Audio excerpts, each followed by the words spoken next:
se mostra evidente, isso se faz aparecer com a clareza que não deixa dúvidas para ninguém. Ele não busca comprovar nada, ele já tem na cabeça dele, e agora começa a materializar isso, tudo escrito. Apenas está materializando aquilo que nós já denunciávamos desde o começo. Ele está colocando para fora a sentença que ele construiu lá atrás. Veja, a CPI está se transformando num tribunal de inquisição, que o relator escolhe quem é condenado, quem não é, quem é indiciado, quem não é. O papel que ele deveria exercer como relator ao final da CPI, ele ao longo dela já está fazendo. Ninguém está esperando mais o relatório do relator, porque o relatório dele já está feito. A sentença já está sendo apresentada. É triste isso, é lamentável isso, porque numa CPI, assim como no âmbito do judiciário, você deve seguir o chamado devido processo legal. Tem as fases do processo. E nessa fase que nós estamos, é a fase da instrução, é da busca dos fatos, das evidências, das confirmações, ou não, daquilo que se pretende investigar.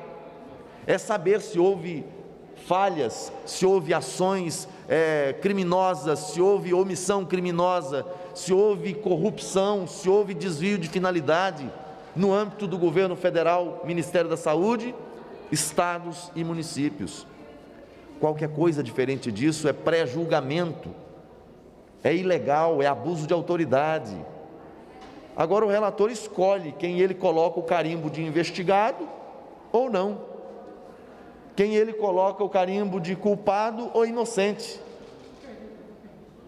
Eu não me lembro de ter tido qualquer deliberação no âmbito da CPI em relação a isso, e olha que não faltei em nenhuma reunião. Não faltei, mas não me lembro de termos votado qualquer relatório apontando como investigado, como denunciado, como culpado ou inocente, quem quer que seja. Eu lamento que a CPI esteja sendo instrumento para a prática de arbitrariedades, de ilegalidades, de abuso de autoridade.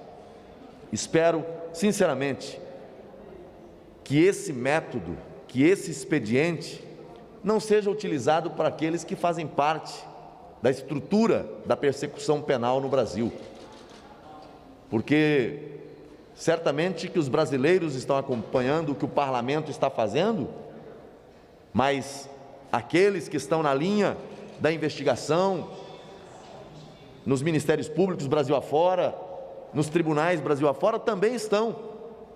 Tomara que não tomem como exemplo o que está acontecendo no âmbito da CPI.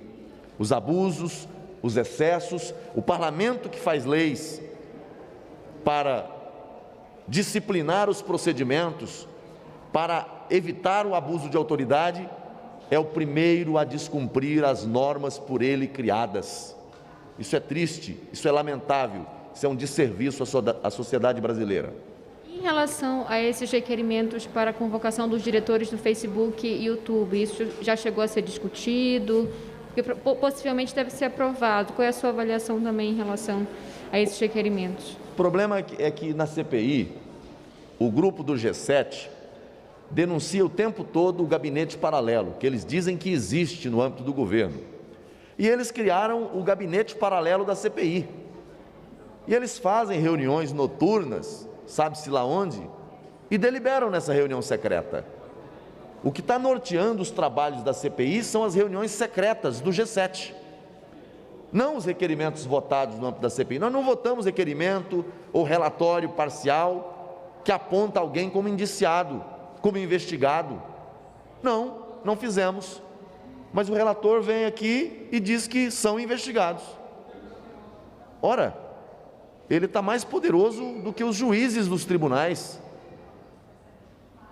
É algo para ser estudado. Nós vamos ter que reescrever aí alguns capítulos da lei processual brasileira. Em relação à convocação de diretores, né, de Facebook e outras redes sociais, eu acho que isso não é objeto de CPI, sabe? Eu acho que isso não é objeto. A CPI está perdendo o foco o tempo todo. Estão fazendo da CPI um instrumento político para constranger pessoas, para ofender pessoas.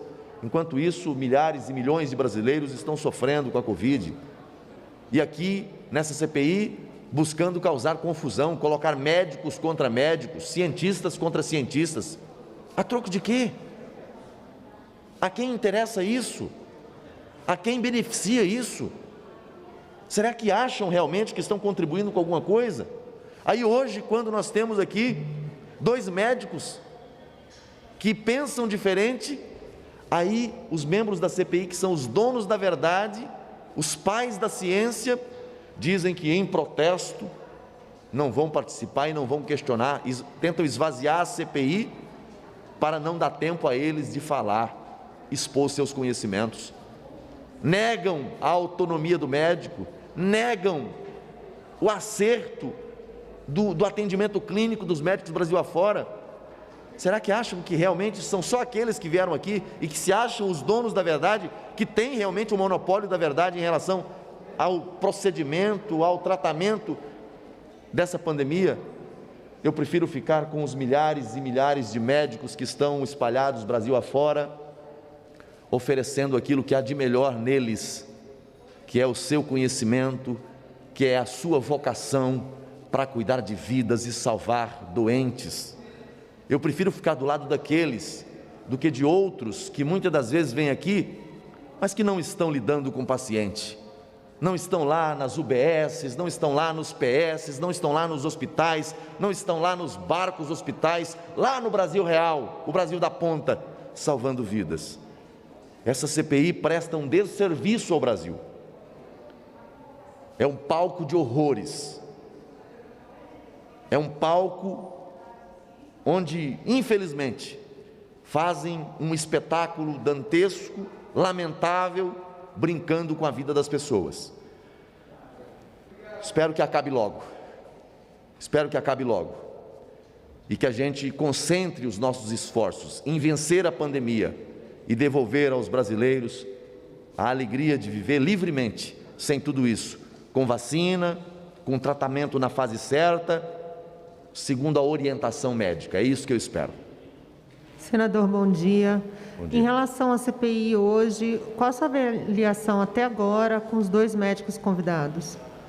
Eu estou muito feliz de tê-los aqui, porque nós já ouvimos, até hoje nós só ouvimos médicos que são contra. A única vez que nós tivemos aqui, que foi a doutora Nise Yamaguchi, que poderia falar sobre a experiência dela, ela foi massacrada, foi humilhada, foi maltratada, trataram ela como não se deve tratar nenhum ser humano, quanto mais uma mulher, uma profissional de saúde com mais de 40 anos de experiência.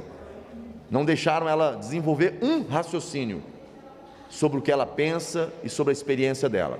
Hoje, os 2 médicos que vêm aqui participar da audiência pública têm a oportunidade de expor suas ideias, mas do G7 só sobrou um, só o presidente, que ficou lá para controlar o tempo, não ficou para saber, ele ficou lá para controlar o tempo, recebeu a missão do G7, olha, você tem que ficar para controlar o tempo dos senadores, para não deixar esticar o debate com esses 2 médicos, simplesmente por isso, porque o tempo todo, ele falando do tempo.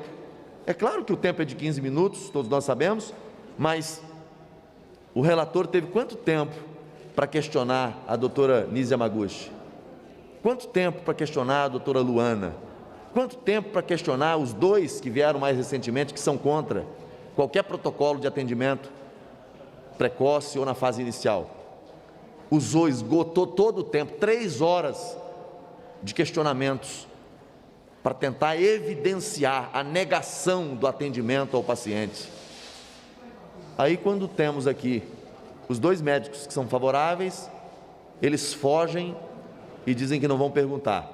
E o tempo daqueles que querem ouvir e saber o que pensam esses profissionais, será que o que esses médicos estão falando ali não é verdade? Não pode salvar vidas? Será que a orientação deles, a visão deles não importa às pessoas que estão lá na ponta? Eu acho que tem muitos senadores na CPI que estão vivendo dentro de uma ilha e que não estão conseguindo olhar para o que está acontecendo lá na base, lá nas suas cidades, porque desses que estão ali do G7, muitos deles até já fizeram homenagem para quem trata de verdade paciente, para quem lida com o paciente,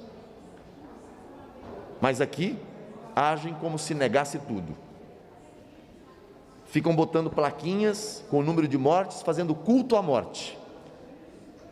É lamentável isso. Então eu prefiro ouvir quem vem aqui e diga: olha, o que fazer, como fazer, por que fazer, quais as armas que nós temos, como lidar com essas armas, com essas ferramentas para salvar vidas. Eu acho que o objetivo de todos nós deve ser salvar vidas.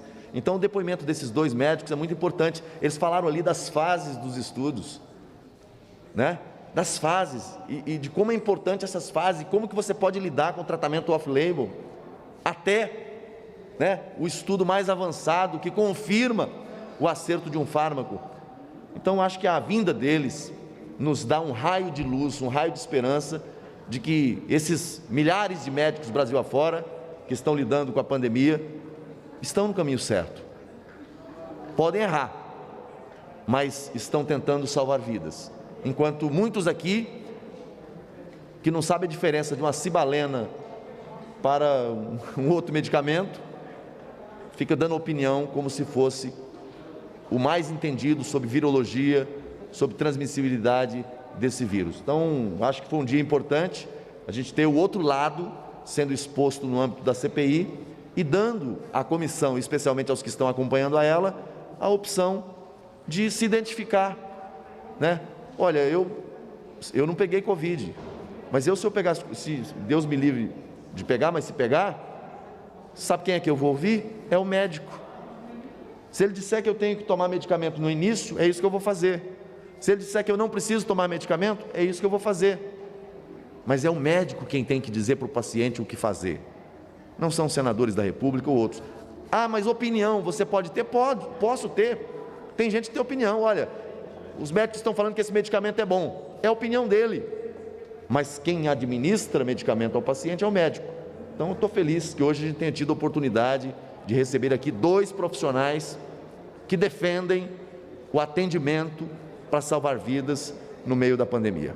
Senador, semana que vem, Felipe Martins vai comparecer à comissão. Quais esclarecimentos o senhor acredita que ele pode trazer e o que o senhor acha da quebra de sigilo do Felipe Martins?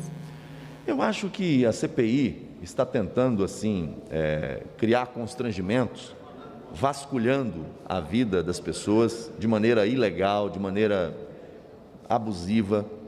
Eu lamento isso, né? A quebra de sigilo é uma prerrogativa disponível no âmbito da CPI, mas deve ser o último recurso.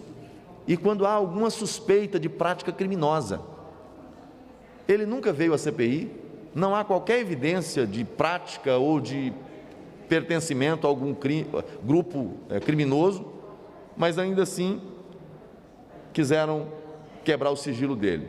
Eu lamento, né, que garantias constitucionais estejam sendo violadas. Quanto à vinda dele aqui, vai servir apenas de palco para aquela cena de horror, acusações sobre gabinete paralelo, né, sobre, enfim, ele participou, ele só está vindo aqui porque houve uma fala, uma menção de que ele teria participado numa reunião com representantes da Pfizer. E é papel dele, a reunião estava acontecendo, ele é servidor do Palácio e participou. Qual o crime nisso? Isso justifica uma convocação à CPI? Bom, se foi isso do que eles chamam de gabinete paralelo, então por que não convocaram o Silas Malafaia, que aconselha o presidente? Então, assim, a CPI não procura evidências, a CPI procura narrativas. Infelizmente, investigar que é bom, nada, porque o senhor Carlos Gabas teve o requerimento submetido a voto e o G7 disse não ao seu Gabas, não à convocação dele, não à investigação do que aconteceu no consórcio Nordeste. 48 milhões de reais pagos antecipadamente pela compra de respiradores que nunca chegaram. E ainda há suspeitas de que tenha sido comprado de uma empresa de fachada, mas isso não interessa ao G7. O G7 só quer saber de cloroquina, quer saber de carta, quer saber de gabinete paralelo, de Copa América, de investigar corrupção, aí não. O G7 blinda a investigação quando o assunto é corrupção. Querem ficar na narrativa o tempo todo contra o presidente. Lamentável isso. Eu não tenho veto à investigação. Quer ouvir o Felipe Martins? Vamos ouvir. Mas vamos ouvir o senhor Carlos Gabas. Vamos ouvir o ex-chefe da Casa Civil lá da Bahia, o Dauster. Vamos ouvir. O que aconteceu lá? Por que compraram e pagaram antecipado por um produto que não receberam e ainda um contrato suspeitíssimo? É de se esperar que a CPI realmente vire a página dessas negações todas e comece a aprofundar a investigação, buscando aí o caminho do dinheiro da Covid que chegou aos estados. Ainda sobre a semana que vem, também Francisco Maximiano vai vir à CPI. O senhor acha da vinda dele? Francisco Maximiano, da Precisa Medicamentos. O senhor acha da vinda dele e o que o senhor acha da quebra de sigilo também? Olha, a quebra de sigilo, eu repito, eu acho que a quebra de sigilo é um abuso da CPI. Estão exagerando, estão abusando, afrontando garantias constitucionais, não acho que seja o caminho. Você quebra sigilo de comunicação ou sigilo bancário, financeiro, quando você tem suspeitas graves do cometimento de crimes. Qual é a suspeita que foi ventilada até agora com relação a essas pessoas? Só porque o relator quer ou só porque o G7 quer, então vamos quebrar sigilo? Não é por aí. Eu acho que, imagina se o judiciário começasse a fazer com muitos, ou com aqueles que praticam isso, como eles estão fazendo. Eu acho que é um mau exemplo, sabe? Eu sou a favor de fazer, tendo necessidade, você fazer a quebra do sigilo, mas tendo necessidade. Tem suspeita de algum crime? Tem. Então, vamos aprovar o requerimento, com fundamento. Agora, não simplesmente porque eu quero bisbilhotar a vida de alguém. É lamentável. Quanto à vinda dele aqui, eu não sei qual é a motivação da oposição. Acho que nós deveríamos ouvir Bruno Dauster, Gabas, governadores, que são acusados, onde aconteceu operações da Polícia Federal, sabe? Porque do governo federal nós já ouvimos quase todos. Aliás, mais de uma vez. Então, vamos aprofundar a investigação, mas ficar querendo bisbilhotar a vida das pessoas ou interrogar alguém que representa farmacêutica, isso ou aquilo, querem criminalizar, na verdade, a distribuição de medicamentos. É isso que eles querem. É a narrativa da cloroquina, né? Não sei onde vão chegar, porque será que vão chamar aqui os governadores deles que distribuíram cloroquina? Porque se alguém fez, alguém distribuiu. E está claro quem distribuiu cloroquina Brasil afora. E eu não estou dizendo que isso foi crime, mas eles querem apenas colocar o carimbo, eles querem apenas colocar esse rótulo no presidente e esquecem que nos estados e municípios foi onde houve essa distribuição. Obrigada, senador. Obrigado, gente.